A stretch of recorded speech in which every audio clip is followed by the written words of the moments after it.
This is the Retirement Solution Podcast with financial advisor John Hicks, founder of J. Hagan Capital.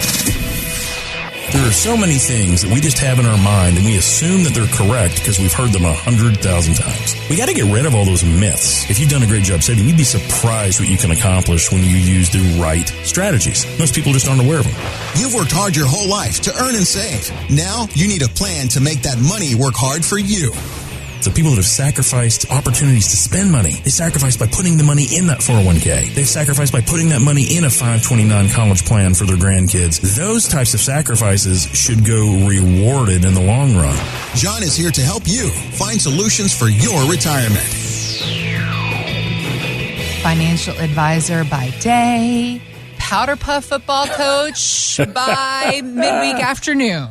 I know. Isn't it crazy how that works out? Yeah, so the powder puff season is finally ended. It came to conclusion. It did. Not a screeching halt. Yeah, so we had the powder puff championships at Assumption High School last week, and our girls were fabulous. They were rock stars. And this is your daughter's team, right? You coach your daughter's team. Seventh and eighth grade, absolutely. And they were awesome. They didn't win. But it was so close. It was 18-20. It literally came down to the last 2 minutes. It was back and forth. Everyone played hard. The other team, they did a great job. They were much older than us. They were a majority eighth graders. We had a majority seventh graders. Yeah. They played hard. Wow. We were in it until the very end. So I couldn't be more proud of those girls. They did an awesome job. Next year is going to be, I think next year is going to be another big year. We're hoping. Is this your first year coaching?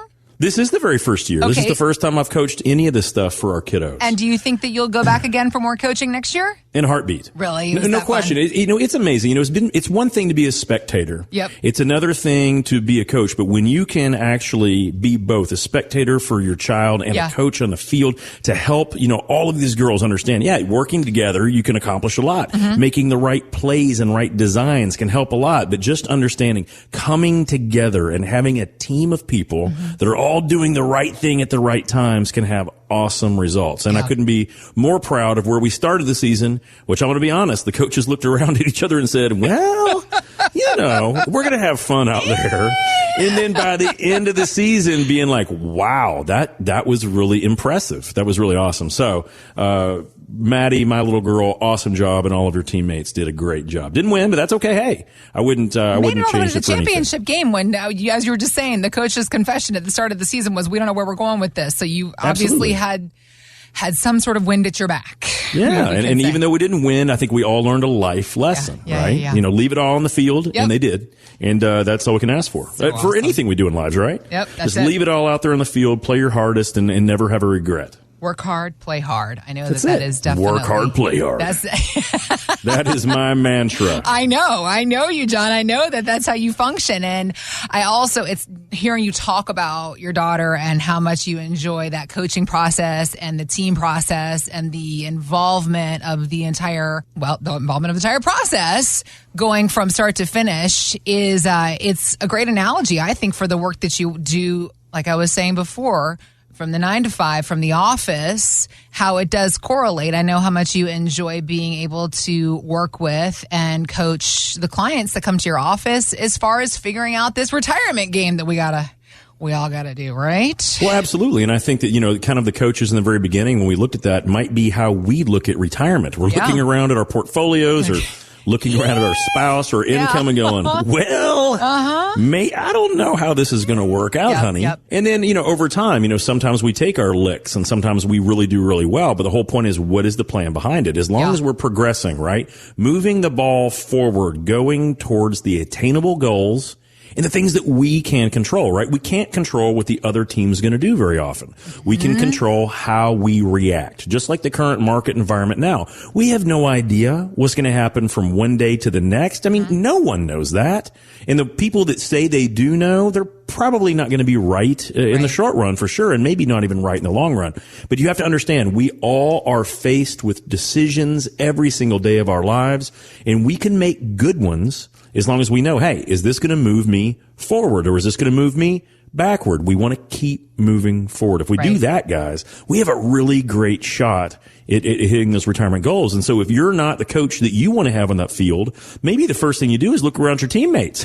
Is there someone else out there? Or is there a gap in your portfolio? Do you know where the income is going to come from? Do you know how your tax design is going to work out? Have you looked at that wealth transfer to the next generation so you can potentially avoid some of those future tax rates that we see that are going to increase for sure a couple years down the road? And hey, do we know how we're going to earmark that money for long-term care or health insurance without buying expensive and ludicrous type of insurance policies that we don't need?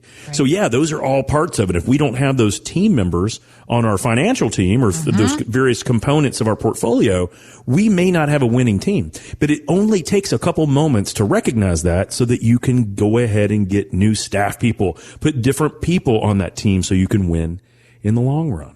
Looking at the various aspects that are involved, obviously one of the biggest top of mind aspects right now for all of us, doesn't matter what age of life you are, is what's happening with the markets, how it's affecting our savings.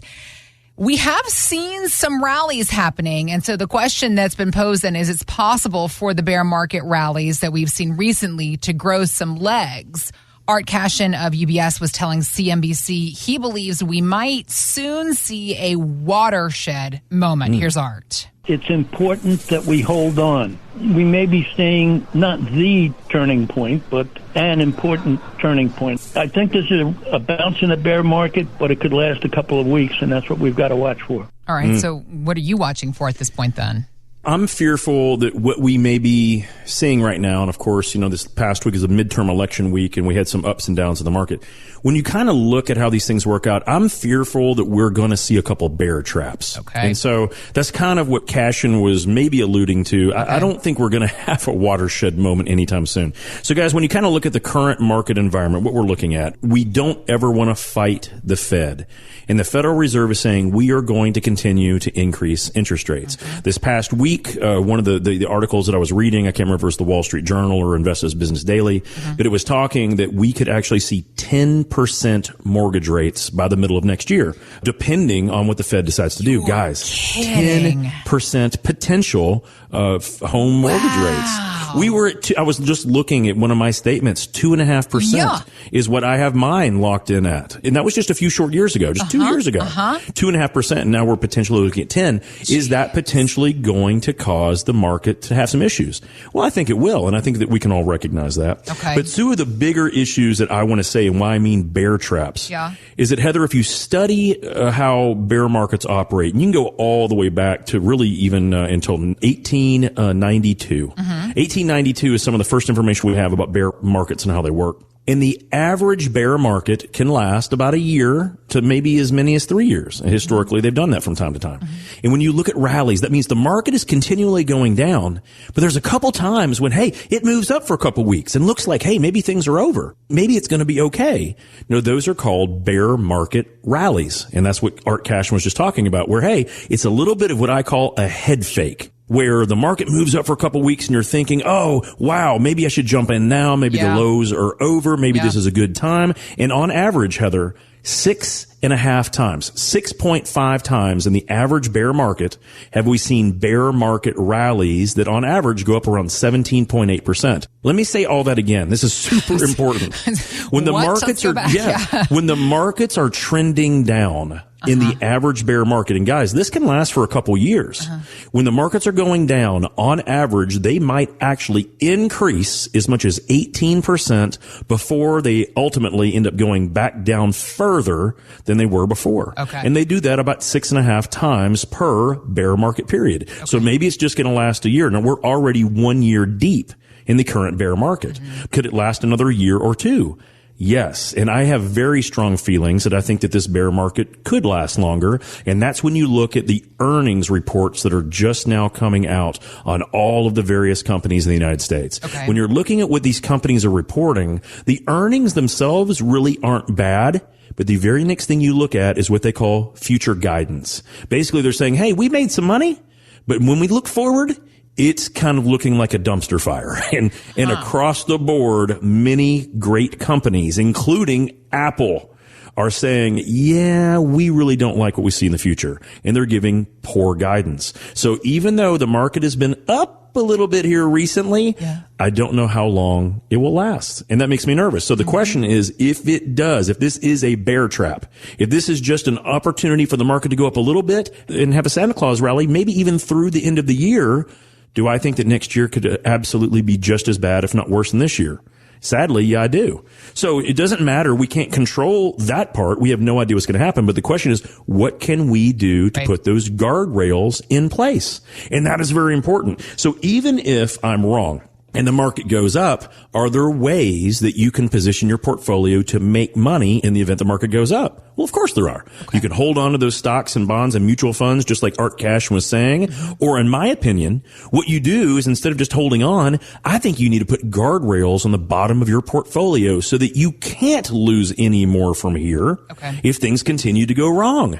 But in the event that they do actually turn around, you can actually participate in the upside. Now, guys, this is really important. We call this indexing, and sometimes you can do it and call it insured indexing, where you're putting an insurance layer underneath the bottom of your portfolio so that you have some insurance. If things go worse, you're not going to lose too much money, maybe none at all. But if things go well, you're going to participate in that stock index, like a Fidelity index or the S&P 500 or Morgan Stanley index. Take your pick. There's all kinds of them out there. Citibank has them. Goldman Sachs has them. They all have them. So the idea is if you can do that, can you potentially win in both situations, whether the market goes down or the market goes up? Well, the answer is yes. So if you don't have those kind of protections in place, I only have one simple question. Why not? Now, that's something that we can absolutely help you with. Thanks for listening to the Retirement Solution Podcast with John Hicks. Begin the conversation about your savings plan with John and the team at J. Hagan Capital by visiting retirementsolutionradio.com. Be sure to listen to John's radio show, The Retirement Solution, Saturdays at 8 a.m. and Sundays at 9 a.m. on News Radio 840 WHAS. J. Hagan Capital Inc. is not licensed in all 50 states. To find out if J. Hagan Capital Inc. is licensed in your state, please call 502-690-5635. J. Hagan Capital Inc. is not affiliated with nor endorsed by the Social Security Administration or any other government agency. It does not provide legal or tax advice. Annuity guarantees rely solely on the financial strength and claims paying ability of the issuing insurance company. By contacting us, you may be provided with information about insurance and annuity products offered through Jonathan Hicks, insurance license number 548962.